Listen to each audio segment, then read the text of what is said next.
በስም አብን ወልድን መንፈስ ቅዱስን ሓደ አምላኽ አሜን። ፍቁራን አሕዋቴን ሓተይን ሎሙን መቐፀልታ ናይቲ መዓልታዊ ንገብሮ ዘለና ንባብ መዝገበ ሃይማኖት ካብ ቁፅሪ 1145 ክሳብ 1152 ክነንብብ ኢና።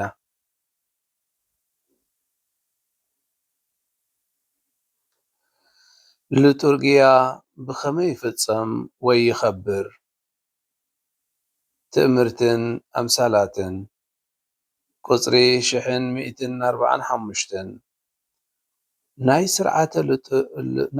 ስርዓተ ምስጢር አፈፃፅማ ብትእምርትን አምሳላትን ዝተጠናነገ እዩ።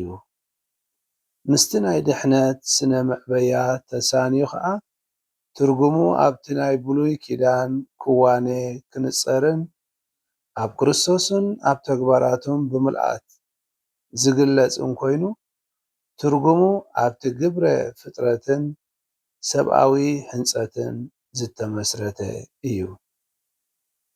ቁፅሪ 1146 ናይዚ ሰብኣዊ ዓለም ትእምርትታት ኣብ ሂወት ወዲ ሰብ ትእምርትታትን አምሳላትን ዘለዎ ቦታ ኣዝዩ ኣገዳሲ እዩ። ወዲ ሰብ ብስጋን ብመንፈስን ነፍስን ዝቆመ ስለ ዝኾነ ንመንፈሳዊ ህልው ነገራት ብግዙፍ ትእምርትታትን አምሳላትን ገቢሩ ከስተውዕሎን ክገልፆን ልማዱ እዩ። ከም መጠን ማሕበራዊ ህላዌ ዝሓዘ ድማ ወዲ ሰብ ምስ ከምኡ ሰባት ብቋንቋን ምልክታትን ክራኸብን ክዋሳእን እንተኮይኑ ትእምርትታትን አምሳላትን የድልዮ እዩ። ነዚ ምስ ኣምላኽ ዘለዎ ርክብ ብዝርኢ እውን ልክዕ ከም ዝበለ እዩ። ቁፅሪ 1147 እግዚኣብሔር ንሰብ በቲ ርኡይ ፍጥረት ገቢሩ እዩ ዝዛረቦ። እዚ ግዙፍ ምድሪ ዓለም ንኣእምሮ ሰብ ግልፂ ኮይኑ ስለ ዝቐርበሉ ኣብኡ ኣሰር ፈጣሪኡ ክንበብ ይኽእል። ብርሃንን ፀልማትን ንፋስን ሓውን ማይን መሬትን እታ ኦምን ፍሪኣን ኩሉ ብዛዕባ ኣምላኽ ዝዛረብ ነቲ ዕብየቱን ናይ ሰባት ቅርበቱን ብኣምሳላዊ መንገዲ ዘቕርብ እዩ። ቁፅሪ 1148 እዚ ክትግንዘቦ እትኽእል ህልው ነገራት ፍጥረት ብምዃኑ ንሰባት ናይ ዝቅድስ ኣምላኽ ተግባራቱ ዝገልፅን ንእግዚኣብሔር ኣምልኾ ናይ ዘቕርቡ ሰባት ተግባራት ዘርእን እዩ። ብዛዕባ እቲ ካብ ማሕበራዊ ናብራ ሰብ ዝተወስደ ትእምርትታትን ኣምሳላትን እውን እንተኾነ እቲ ዝተባህለ ሓቂ እዩ። ሕፅበትን ቅብኣትን እንጌራ ምቁራስን ካብቲ ፅዋዕ ምስታፍን ዝብል ንናይ ኣምላኽ ቀዳሲ ህላዌን ወዲ ሰብ ብመንፅር ፈጣሪኡ ዘለዎ ምስጋናን ዝገልፅ እዩ። ቁፅሪ 1149 እተን ናይ ዓሌት ሰብ ዓበይቲ ሃይማኖታት እውን እንተኾና ኣዝዩ ዘደንቕ ናይ መንፈሳዊ ስርዓታት ግዙፍን ኣምሳላውን ትርጓሜ ኣለወን። ንገለገለ ካብ ፍጥረት ካብ ሕንፀተ ሰብኣዊ መደብ ዝተወስደ ነገራት ናይ ትእምርትን ፀጋን ናይቲ ብክርስቶስ ተሓደሰ ሂወትን ክብሪ ብምሃብ እቲ ናይ ቤተ ክርስትያን ልጡርግያ ምስ ርእሱ ከዋህዶን ክቅድሶን ተረኽበ። ቁፅሪ 1150 ትእምርታት ኪዳን እቲ ሕሩይ ህዝቢ ናይ ልጡርግያ ሂወቱ መለለዩ ዝኾነ ትእምርታትን ኣምሳላትን ካብ ኣምላኽ ተቐቢሉ እዚ ግን ነቲ ኣብ ምድሪ ዓለም ዝኽሰት ነናይ ግዚኡ ማሕበራዊ ሃለዋትን ለውጥታትን ስሩዕ ዘንፀባርቕ ዘይኮነስ ናይቲ ኪዳን ትእምርትን ምልክት እግዚኣብሔር ንህዝቡ ናይ ዝፈፀሞ ዓበይቲ ተግባራቱ ኣምሳል እዩ።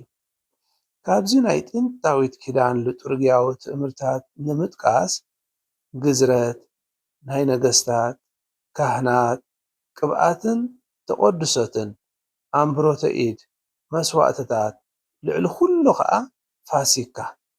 ቤተ ክርስቲያን ድማ ኣብዚ ትእምርታት እዚ ናይታ ሓዳስ ኪዳን ኣምሳላት ተስተውዕል። ቁፅሪ 1151 ክርስቶስ ዝተጠምቀሉ ትእምርታት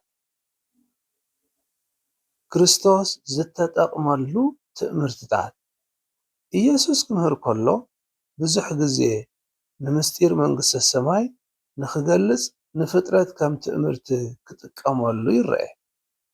ናይ ምፍዋስ ተግባር እንክፍጽምን ትምህርቱ እንክቕርብን ግዙፍ ርኡይ ምልክታት ትእምርታት ወይ ከዓ ምሳሌያዊ ተግባራት ተጠቕመ። ነቲ ናይ ጥንታዊት ኪዳን ተግባራትን ትእምርታትን ብፍላይ ድማ ነቲ ጸኣተ ግብፅን ፋሲካ ወይ ምስጋርን ሓድሽ ትርጉም ክህቦ ይርከብ። ምክንያቱ ከዓ ናይዚ ኩሉ ትእምርታት ቀንዲ ትርጉም ንሱ ባዕሉ እዩ። ቁፅሪ 1152 ምስጢር ሓዘል ትእምርትታት ካብ ዕለተ ጴንጠቆስጠ ኣትሒዙ መንፈስ ቅዱስ ነቲ ናይ ምቕዳስ ተግባሩ ዝፍጽሞ በዚ ናይ ቤተ ክርስቲያን ናይ ምስጢራት ትእምርቲ ገቢሩ እዩ። እዚ ናይ ቤተ ክርስቲያን ምስጢራት ድማ ነቲ ናይ ምድሪ ዓለም ኮስሞስ ኮነ ናይ ማሕበራዊ ህይወት ትእምርትታት ኣምሳላትን የመጻርዮን። ሃብቱን ምልኣቱን ከም ዝድልድል ይገብሮ ደኣ እምበር ኣይድምስሶን እዩ። እኳ ደኣ ንናይ ቀዳመይቲ ጥንታዊት ኪዳን ምሳሌን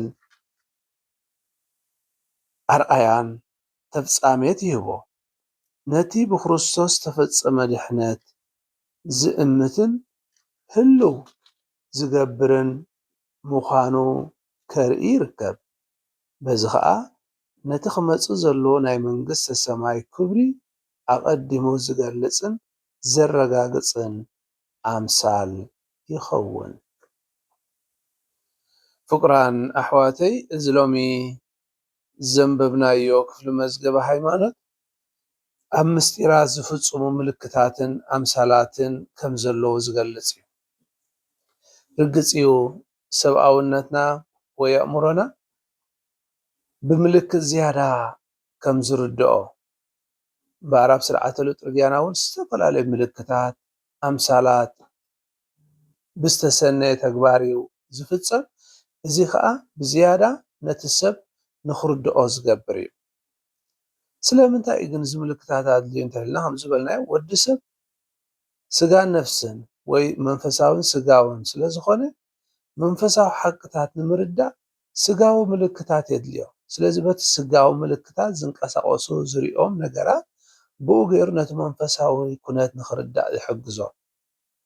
ምስ ኣምላኽ ንምርኻብ በቲ ኣብ ተፈጥሮ ዝርከብ ነገራት ብርሃን፣ ማይ፣ ሓዊ ዝተፈላለዩ ነገራት በቲ ወዲ ሰብ ዝፈጠሮ ባህላዊ ምልክታት ወይ ቋንቋ፣ ተግባራት፣ ሙዚቃ ገይሩ ከዓ ይረዳዳእ ኣሎ ወይ ድማ ዝያዳ ንክርድኦ ይኽእል። በዚ ከዓ እቲ ምልክታትን ኣምሳላትን ዘድሊ። እዚ ከዓ ካብ ተፈጥሮ ዝመጽእ ምልክታት ከዓ ኣሎ። ማለት ኣምላኽ ብፍጥረት ገይሩ ርእሱ ከም ዝገለጸልና ንፈልጦ ሓቂ እዩ። ኣብ ልጡርግያ ከዓ እቶም ተፈጥራዊ ነገራት ከም ህብስቲ ወይ ወይኒ፣ ማይ፣ ዘይቲ፣ ቅብኣት ማለት እዩ ናይቲ ፈጣሪ ጸጋ ዝግለጸሉ መሳርሒታት ይኾኑና ማለት እዩ። ስለዚ ኣምላኽ ንክግለጽ እንታይ ኢና ንጥቀም ዘለና?